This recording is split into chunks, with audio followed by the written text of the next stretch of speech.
ayani Qur'ana.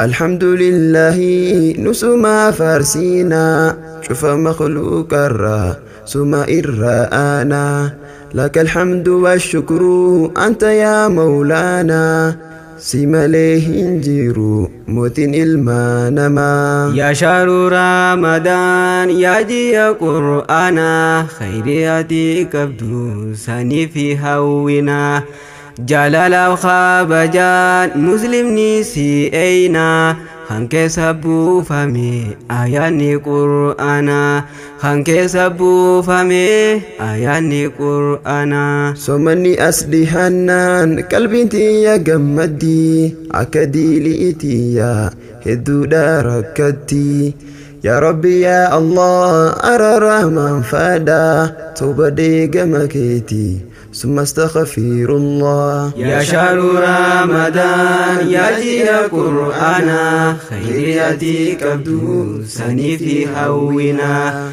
جلال الخابجان مسلم نسي أينا هنك سبو فمي آياني قرآنا hanke sabu fami ayani Qur'ana. Ramadani dhufe akka irraa fudhannu khayri isaa keessa akka irraa buufannu itti fayyadamna waan inni nuuf kennu yaabati jaalala tan namu dubbatu baga nagaan dhufte je'esi simatu gammachuu jaalalaan kan si eeggatu.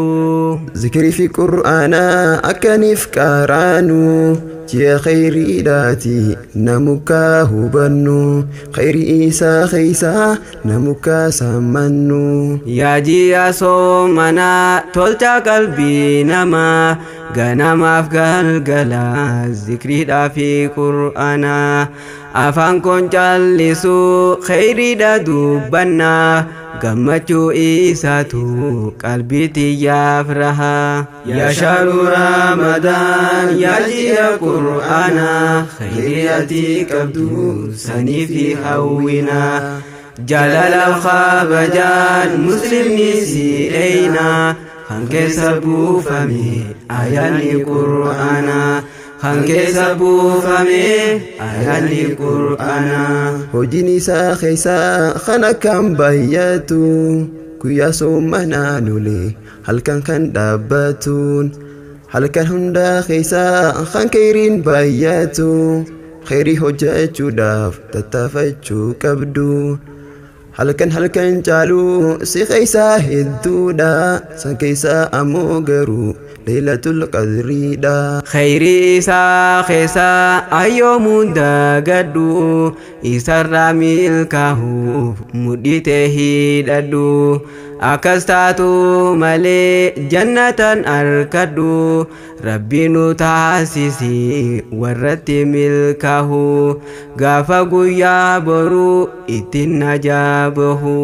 Rabbi nu taasisi warratti milkaahu gaafa guyyaa boru ittiin najaabahu gaafa guyyaa boru ittiin najaabahu.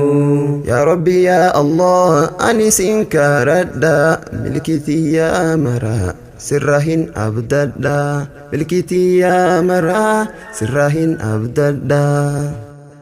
Ya Rabbi ya Allah ani sin karadha milkiti ya mara sirrahin abdadha milkiti ya mara sirrahin abdadha.